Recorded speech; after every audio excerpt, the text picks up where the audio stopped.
From Keenan Stadium in Chapel Hill, this is Tar Heel Illustrated publisher Andrew Jones, along with staff writer Jacob Turner. And about 1 hour ago, Appalachian State finished off the Tar Heels 34-31. We just finished post-game press conference with Mac Brown and interviews with the players.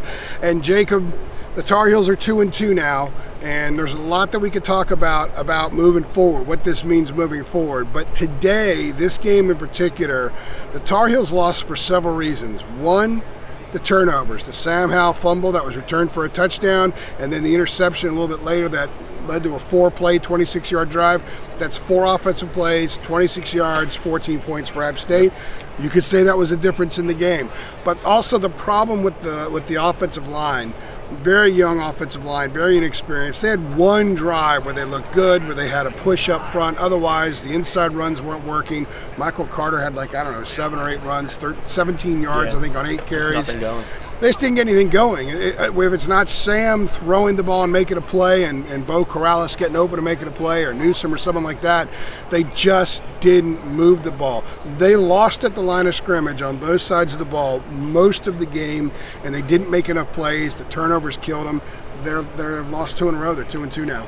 Yeah, I think one of the reasons we saw such a struggle from Carolina offensively, I know in the first half in particular, Sam Howell just really didn't have a lot of time in the pocket, and Carolina really struggled barring that.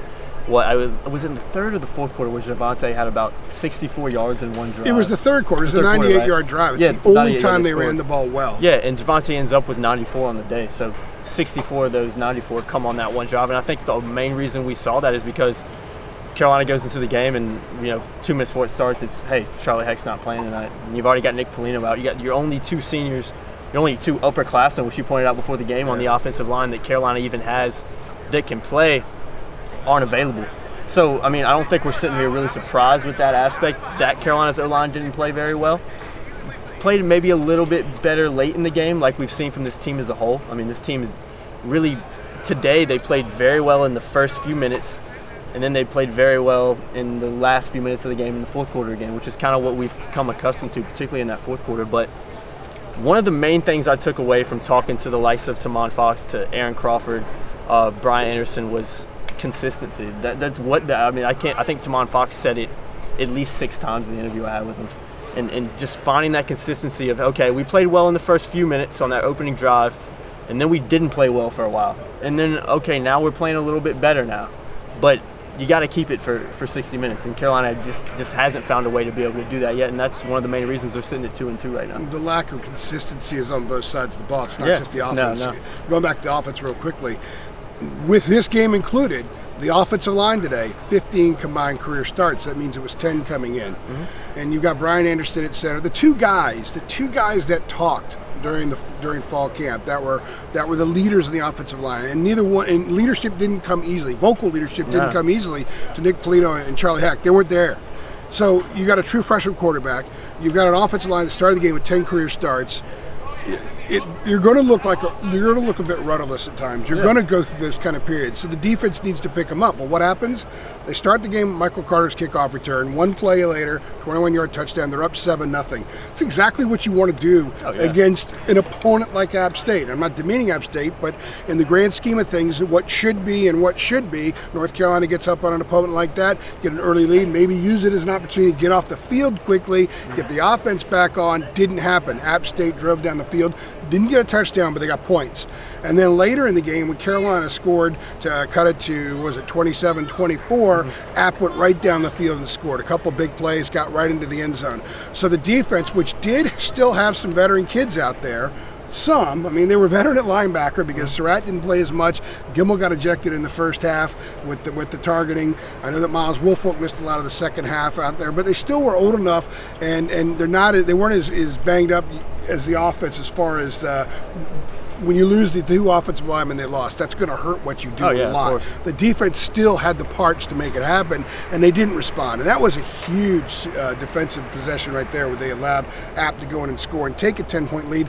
And then you thought, wow, you go into the fourth quarter, this is another big lead this club has to overcome. And when you continue to put yourself in that position, law of averages, you're only going to come out of it so often, especially when you have youth up front, especially when you have a freshman quarterback who did make some mistakes today, and especially when you don't really seem to be able to generate much of a running game. If you can't get that going and you're relying on just making plays, it's just not a winning recipe, Jacob. No, I mean, and barring that very quick touchdown to start the game from Dazuz and Michael Carter takes it, 75 yards. Yeah. Dazuz scores on the next play. I mean, it's like 20 seconds have gone by. Barring that, it was very reminiscent of the Wake Forest game. Yep. It was a team that just didn't play well on both sides of the ball in the first half. And then in the fourth quarter, like we've seen so many times this year, they started to pick it up again. But I tweeted about it a few times during the game, but there were moments during the game where Carolina would get a turnover. For instance, Miles Wolford's interception. Yeah. And this team would get a little bit of momentum. And then offense comes back on the field and doesn't do anything. Yeah. The momentum slowly creeps out of the stadium again. And then I can't remember what happened particularly in the second half, but there was one play, for instance, where I think it was Carolina's early in the fourth quarter, Carolina's defense made a big stop down here in their own territory. App State has to punt, and then Carolina's offense comes on the field and just does nothing with it. And then the momentum slowly shifts from this team again. And it was just it was like almost like a wave of emotion coming in and out of that team. They'd play well for a little bit, and then they wouldn't play well again. And then they'd play well for a little bit again, and you know what I'm kind of headed with that. So this team, I know we heard a lot about consistency, but I think that's just my biggest takeaway from this game and from the last two games really, is this team has to learn. You got to come out here and you got to compete for 60 minutes. You can't compete for 20. I think they competed, but I just think confidence is an issue. And Mac alluded to it in the post-game press conference when he said the scars of the last couple of years surfaced at some point during the game, and that's part of the ebb and flow. One of the reasons they ebb and flow like that is because they don't yet know how to be that team. No. You know, they won the first two games. They had amazing comebacks. They were learning how to win, but they still hadn't proved. They still didn't fully know how to win, as last week showed and this week showed. Because it's not just about coming back in the fourth quarter. No. It's about playing well in the first quarter. It's about maybe getting through a tough second quarter and having a strong third quarter. That's what good teams do. You're not always going to be really good for four quarters, but to be a good team, you got to be good for three quarters, especially against a solid team like App State, but a team that you should be able to beat if you are playing well. This team didn't play well. It didn't play with great confidence, and it was too inconsistent as a result. Its playmakers made some plays, but they don't have the Hollands and Switzer types. They just don't have those guys. So they need to make big plays in the form of 20-yard third down conversions and 25-yard pass plays with Sam rolling out, because they can't trust the pocket that much, especially when they basically now have one quarterback. So that's who they are. They're 2-2. Max said, a lot of people probably thought we'd be 2-2 right now, maybe just kind of a different way of getting there. But I think 2-2, having lost two in a row with Clemson coming in, is a really tough place to be, which is why on my 5 for Friday yesterday, I said this is a huge game. It's a huge game because it was losable, and what the ramifications of losing this game would be.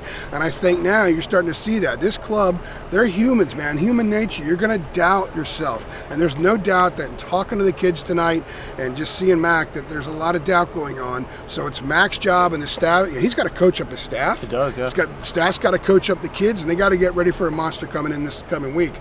And I think really in the end, and we can do this video cast at another time, but I think what this leads to is we said all along during August, Jacob, when we did these videos, we're going to learn more about this team in the back seven part of the schedule than the front five. And I think it's clearly shaping up that way, because they're going to be 2-3 when they go to Atlanta. It'll be interesting to see what they do well against Clemson. The inconsistency will be there, but it's going to be interesting to see if they can develop some kind of consistency in any stretch in order to sort of, grow from it. Because right now, the growing from this game, I think you just put it behind you and you move forward. Because with all the youth that they have on the offensive line, we don't know if Heck's going to be back. You just got to watch the film, learn from little mistakes, but simply put it behind you and move forward, because I think the scars of the past also now might include the last 2 weeks. Yeah, Jen, I wanted to ask you a question, because I came in last year at the Western Carolina game, so I only got to cover this team for 2 games last year, but Mac talked about it, you talked about the scars. Do you think the scars from the past couple of seasons in this program has a lot to do with why maybe they haven't looked in the manner in which they've lost the past 2 games? Just kind of what I just said. I think when bad stuff happens, it's like it weighs more. Yeah. Imagine, there are lots of things that we do in life, and again, sports mirrors human nature more than anything, because they can't hide anything. You have issues in your personal life, you can hide them from me. I can hide my personal issues from you. But this stuff happens out here. These kids can't hide this stuff. And it's real. It happens, and you can't change it. There are no do-overs. You can't go back and say, let's have that series all over again, guys. So I think until you learn to be consistent and have consistent success, human nature suggests this stuff's going to creep up and it's going to weigh on your mind. I think we saw stretches tonight where their minds were heavier than they were last week against Wake, because at least that was the first time they were experiencing it. Yeah. Now it's the second time, and now it's App State. No matter what, these kids took App State seriously, but the bottom line, this was App State coming into this build. This is the first time App's beaten a Power 5 team 2007. since 2007, since the famous Michigan game, which was 12 years ago. So I think that stings a little bit, and I think that the psychological challenge that the staff now has is as formidable as the X's and O's and getting the offensive line to play more physically and finish blocks and all that kind of stuff. I think it is too, because when you look at, going into this game, kind of like you mentioned in your 5 for 5, this is 5 for Friday, excuse me. This is a big game because it's a game that Carolina could very easily lose to a good App State. And make no mistakes about it, this is a good App State team. They've gotten close over the past few years to beating some of these Power 5 teams. They just haven't been able to do it. And I think today was kind of a culmination of finally they play well enough for 4 quarters and it happens to them. But then you look for Carolina, you look to next week and you see, oh, they've got to play Clemson here, best team in the country. So you talked about having to move on quickly, but coming off a loss to App State, you probably like to be playing a team that maybe you're very confident you're going to beat, maybe like a West. I don't know if they'd be very confident against anybody right now. I think a lot of the confidence after the Miami game was a little bit too. And again, we talked about that week, and we saw the result of it. This is psychological stuff. It is. Sports is very psychological. I'm going to say it again. Human nature is a big part of what happens out here, and during the week when they prepare. So Max said it's actually a good thing they get the number 1 team in the country coming in because it'll have their full attention. Yeah. They're 2-2. I think a lot of us thought they'd be 2-2. How they've gotten to 2-2 is not exactly like a lot of us thought. So we'll see moving forward with Clemson coming in here next week. App State 34, UNC 31. For Jacob Turner, this is Andrew Jones. Thanks for being with us.